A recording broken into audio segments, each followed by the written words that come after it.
भारतीय वाङ्मय में वेदों के बाद पुराणों का विशेष स्थान है। वेदों को जहाँ अपौरुषेय कहा गया है, वहीं पुराणों को महाभारत सहित पंचम वेद कहा गया है। इतिहास पुराणम च पंचमो वेद उच्यते। समग्र रूप से पुराण प्राचीन भारत की धार्मिक, सांस्कृतिक, ऐतिहासिक, सामाजिक, राजनीतिक तथा दार्शनिक निधि का अक्षय स्रोत कहा जा सकता है। विद्वानों का मंतव्य है कि जो दुनिया में है या हो सकता है वह सभी महाभारत तथा पुराणों में है, और जो इसमें नहीं है वह कहीं नहीं है।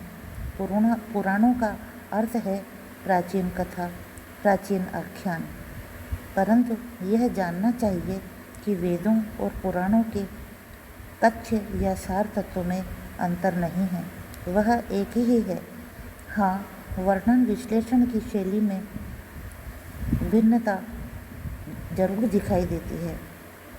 वेद जहाँ उपदेशात्मक हैं, वहीं पुराणों में वही उपदेश आख्यान शैली में रोचक कथाओं का रूप धारण कर अभिव्यक्त हुए हैं।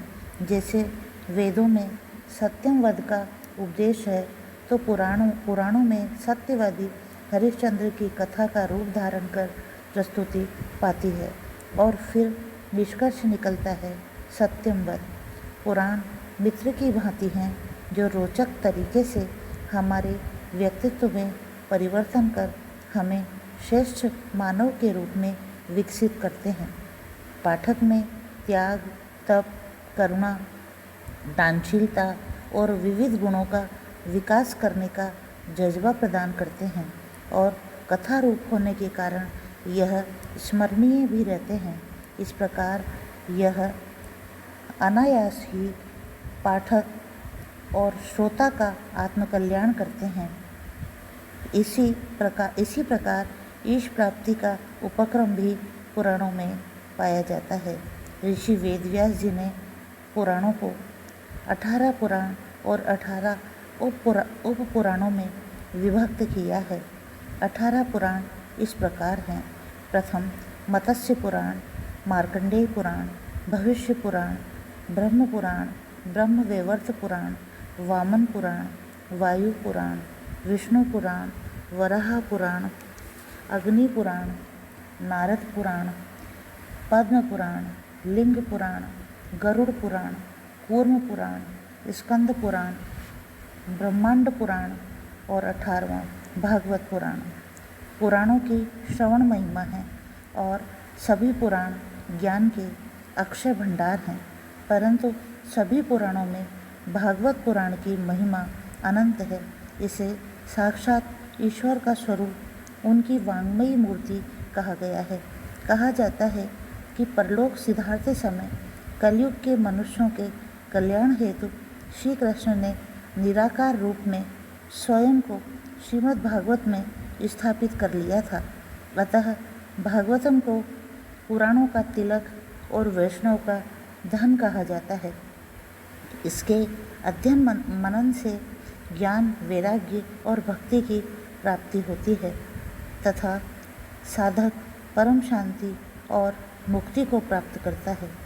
यह ऐसी अलौकिक दिव्य रस से भरी हुई गगरी है, जिसकी आकांक्षा अर्थात रसास्वादन देवता अमृत देकर भी करना चाहते हैं, परंतु बिना श्रद्धा और भक्ति भाव की योग्यता के नहीं कर पाते। इसमें 18,000 श्लोक हैं। 17 पुराण जहाँ साधन है, वहीं भागवत पुराण साध्य है, या कहें कि फल है। भागवत पुराण में स्कंधों की तुलना श्री हरि के अवयवों से की गई है। प्रथम स्कंध चरणों से बाहु अर्थात घुटनों तक, द्वितीय स्कंध घुटनों से कमर तक, तृतीय स्कंध नाभि, चतुर्थ उदर, पंचम स्कंध हृदय, छठा स्कंध बाहु सहित कंठ, सातवां मुख, आठवां स्कंध नेत्र, नवां स्कंध कपोल और भुएं, 10वां स्कंध ब्रह्मरंध्र, 11वां स्कंध मन और 12वां स्कंध आत्मा कहा गया है। इस प्रकार भागवत पुराण परमात्मा का साक्षात स्वरूप और जीवंत प्रतिमा कही जा सकती है। चतुश्लोकी भागवत को मैं जो का त्यों सुनाना चाहूँगी।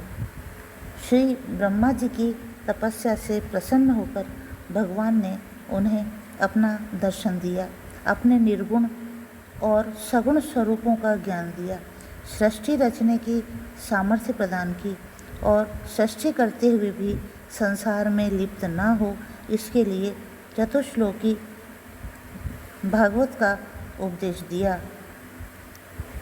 यह चतुश्लोकी भागवत जितने ब्रह्मा जी के लिए उपयोगी है, उससे कहीं ज़्यादा हम संसारी मनुष्यों के लिए उपयोगी है। मैं इसे अब संस्कृत में इसके श्लोकों को ना पढ़कर इसका अर्थ जो का त्यों पढ़कर सुनाना चाहूँगी। श्री भगवान ने कहा, हे ब्रह्मा जी, अनुभव, प्रेमा भक्ति तथा साधनों से युक्त अत्यंत गोपनीय अपने स्वरूप का ज्ञान मैं तुम्हें कहता हूँ। तुम उसे सुनकर ग्रहण करो। जितना मेरा विस्तार है, मेरा जो लक्षण है, मेरे जितने और जैसे रूप, गुण और लीलाएं हैं, मेरी कृपा से तुम उनका तत्व ठीक ठीक वैसा ही अनुभव करो।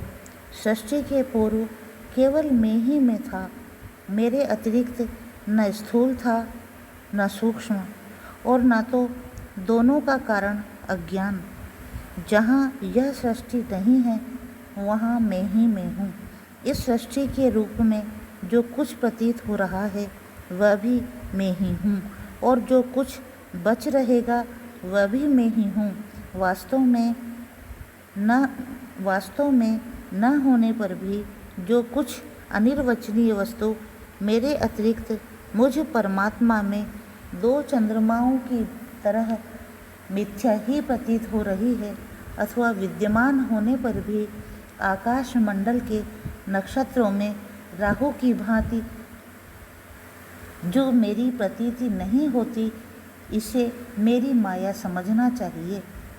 जैसे प्राणियों के पंचभूत रचित छोटे बड़े शरीरों में आकाश आदि पंचभूत उन शरीरों के कार्य रूप से निर्मित होने के कारण प्रवेश करते भी हैं, और पहले से ही उन स्थानों और रूपों में कारण रूप से विद्यमान रहने के कारण प्रवेश नहीं भी करते हैं, वैसे ही उन प्राणियों के शरीर की दृष्टि से मैं उनमें आत्मा के रूप में प्रवेश किए हुए हूँ, और आत्मदृष्टि से अपने अतिरिक्त और कोई वस्तु न होने के कारण उनमें प्रविष्ट नहीं भी हूँ। यह ब्रह्म नहीं, इस प्रकार निषेध की पद्धति से, और यह ब्रह्म है, इस प्रकार अन्वय की पद्धति से यही सिद्ध होता है कि सर्वातीत एवं सर्वस्वरूप भगवान ही सर्वदा और सर्वत्र स्थित है। वे ही वास्तविक तत्व हैं। जो आत्मा अथवा परमात्मा का तत्व जानने चाहते हैं, उन्हें केवल इतना ही जानने की आवश्यकता है। इन 4 श्लोकों को समझना, उसके तत्व को भली भांति जान लेना, उसका पुनः पुनः जीवन पर्यंत चिंतन मनन करना, उसे जान लेने से ही परम तत्व की जानकारी और शनै शनै उस परम तत्व की प्राप्ति हो जाती है। धन्यवाद।